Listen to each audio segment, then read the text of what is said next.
The day the first bulldozer rolled across my land, I was standing ankle-deep in cold river water, fly rod bent, line humming, thinking about nothing more than trout and the sound of the current.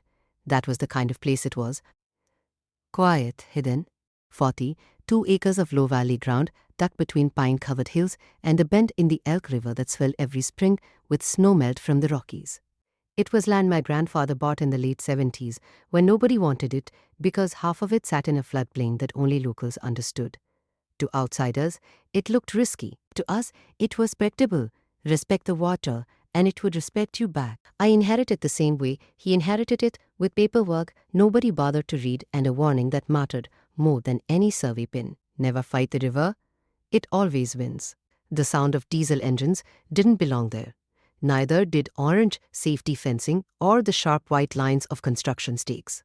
When I climbed the slope back up from the riverbank and saw the machines carving a road straight through the lower meadow, I thought it had to be a mistake. A temporary access route, county work, maybe utilities. Then I saw the sign, luxury living coming soon, Ridgeview Falls Estates Private Community managed by Ridgeview, HOA. My name wasn't anywhere on it. That was the first thing I noticed. The second thing was that the road cut went straight through Parcel C, the part of my land that everyone always pretended didn't exist because it flooded every few years. The part that soaked up overflow and saved the upper land from washing out. The part my grandfather had specifically warned me never to sell, never to build on, never to let anyone touch. I drove straight home and pulled the old metal file box from the closet, the one with brittle folders, handwritten notes, and deeds so old they smelled like dust and ink. Parcel maps, easement records, water flow agreements signed with neighbors who were long dead. And right there, exactly where I remembered it, was the original survey showing the flood diversion dam upstream and the spillway gates that fed excess water through my land during high runoff years. That dam was older than the arch houses uphill. It was privately owned, maintained by a cooperative agreement that transferred with the land, transferred to me. By the time I drove back out that afternoon, the machines were still working. No permits posted, no notices. No one had knocked on my door, so I let them keep going. I contacted the county. They said Ridgeview had approvals. I contacted Ridgeview Development Group. They said the HOA handled land access. I contacted the HOA board. They told me they had easement rights and suggested I review my paperwork carefully. I did. Every page. Faded signature. They were wrong, but I didn't tell them that. Construction moved fast. Faster than it should have. They raised streets, poured foundations, installed drainage that assumed water would magically obey concrete. They filled in natural channels that had carried runoff safely for decades. They planted decorative ponds exactly where flood water used to spread out and slow down.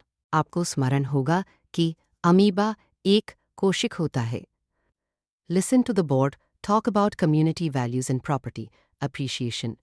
I listened to the president brag about how the engineering firm had solved the floodplain problem with modern solutions.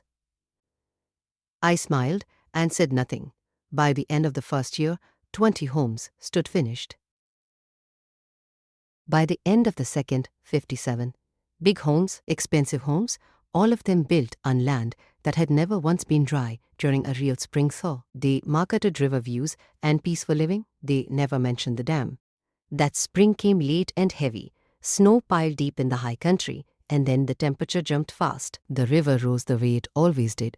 Slow at first, then with purpose, walked the old path up to the control shed above the spillway, boots sinking into mud that smelled like memory. The locks were untouched. The gauges read high but not dangerous. Yet, the AHO sent out newsletters about landscaping and parking rules. They fined a homeowner for leaving trash bins out overnight. They ignored the water.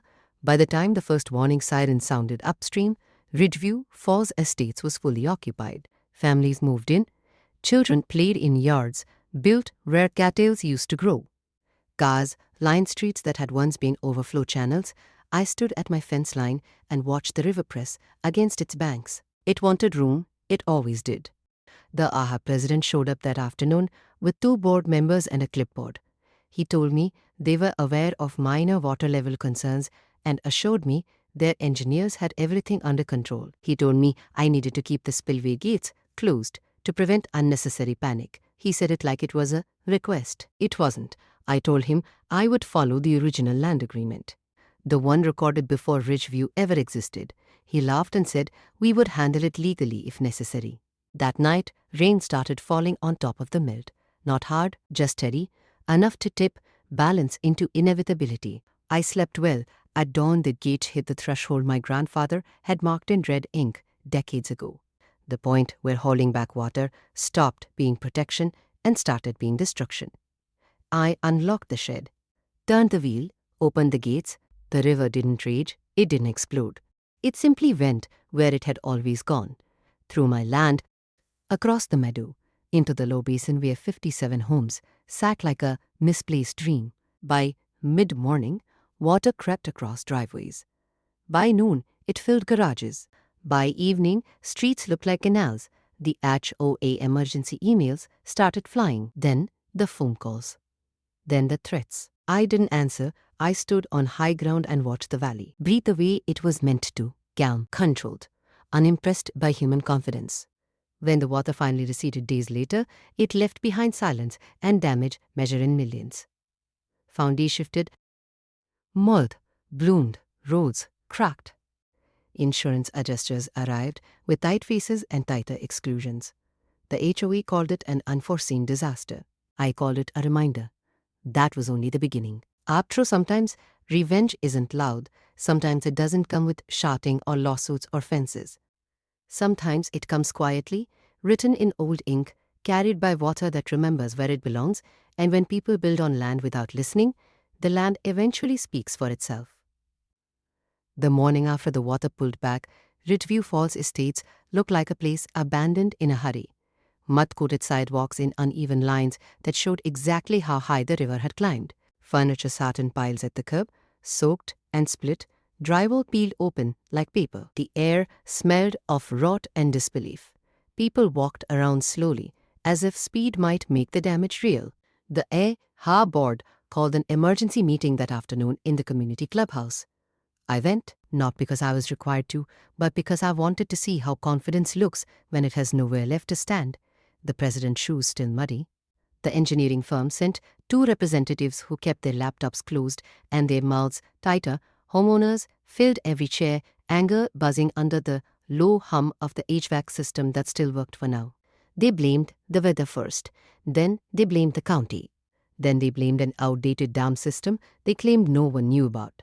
That was when several heads turned toward me. I sat there calmly, hands folded, listening as if I were just another concerned neighbor. When the president finally addressed me directly, his voice shook despite his effort to sound firm. He stated that I had acted irresponsibly by opening the spillway without her approval and that the association would be seeking damages. I stood up slowly, not angry, not defensive, just ready. I told them I had followed the exact operating thresholds defined in the recorded flood diversion agreement attached to my land. I told them the gates were not HOA properties from catastrophic failure. I told them I had warned them months earlier, even if they chose not to hear it. Someone shouted that I had destroyed their home. A third demanded to know why this was never disclosed before purchase. The room turned on the board faster than the river had turned on the streets. Within days, lawyers got involved. The AHO filed a suit against me, claiming negligence and intentional harm.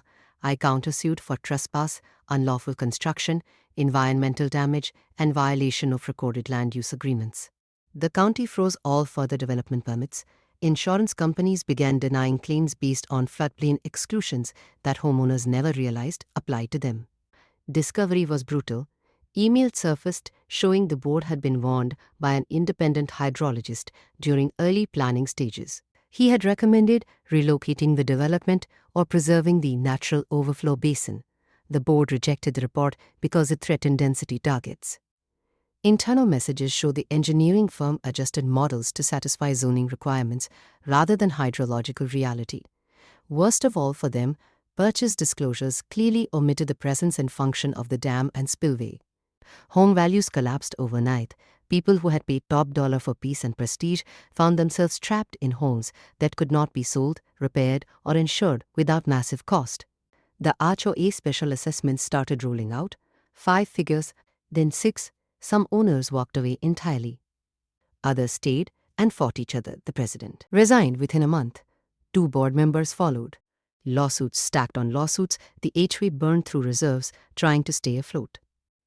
The community clubhouse closed when the power was shut off for unpaid bills. Through all of it, my land dried the way it always did.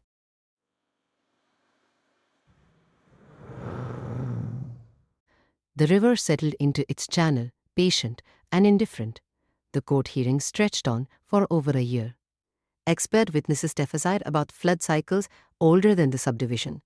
Surveyors displayed maps that left no doubt about where the boundaries lay.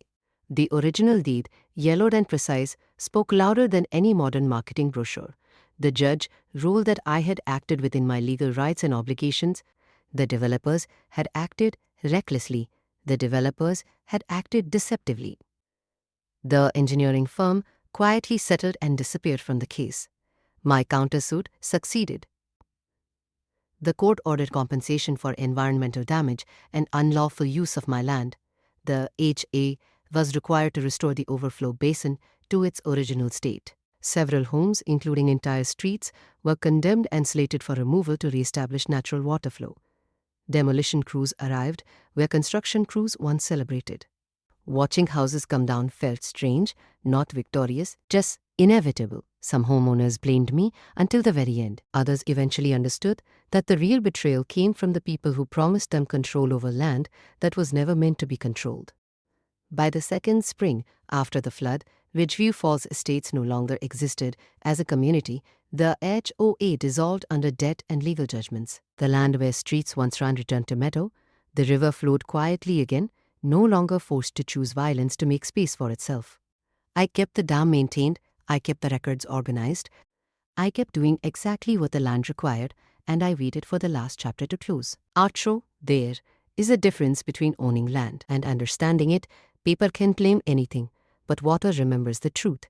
And when people build their confidence on denial, nature doesn't argue. It just waits. Years passed after Ridgeview disappeared, but the story never really did. People still talked about it in town the way they talk about fires or floods or things that change how everyone thinks afterward. The place where the subdivision once stood became a wide-open stretch of grass again, broken only by the faint outlines of old roads that refused to vanish completely.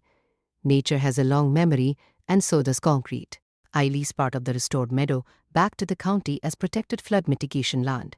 It came with a small but steady income and a clause that guaranteed no future development would ever touch it again. The rest I left alone, no fences, no signs, just space for the river to stretch when it needed to. Every spring, inspectors came to check the dam. They asked fewer questions each year. The paperwork spoke for itself. The system worked because it was never meant to fight the water, only guide it. That distinction became part of local policy after the Ridgeview case. Developers were required to acknowledge natural overflow zones. Counties began demanding historical flood data, not just predictive models. One bad idea reshaped an entire valley. Some former homeowners sued the developers individually and won modest settlements. Others lost everything and left town quietly. A few stayed and rebuilt uphill, older and less trusting. None of them ever moved back to the low ground. The president tried to rebrand himself as a consultant in another state. It did not last. Court records have a way of following people, no matter how far they go. The engineering firm dissolved within 2 years. Their name still appears in training seminars as an example of what happens when models are adjusted to please clients instead of reality. As for me, life returned to something close to normal. I fished the same bend in the river my grandfather taught me on. I maintained the spillway exactly the way his notes described. I added one new line in the ledger of my own, written carefully for whoever might inherit the land next. Respect the water. It will always collect its due. Every so often, a stranger would stop by the fence and ask if this was the place where the flood happened. I would nod. They would shake their head and say something about bad luck or greedy HOAs or crazy stories they heard online. Aapko's was simpler. The land had never changed. Only the people did. On a clear morning years later, I stood in the control shed again as snow melt pushed the river high. The gauges rose, the thresholds held.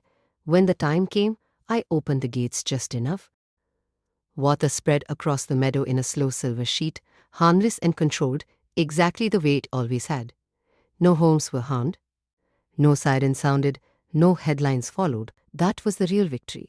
Some lessons are expensive because they need to be permanent. Land does not forgive ignorance, and water does not negotiate. Build with respect, or eventually nature will reclaim the final say.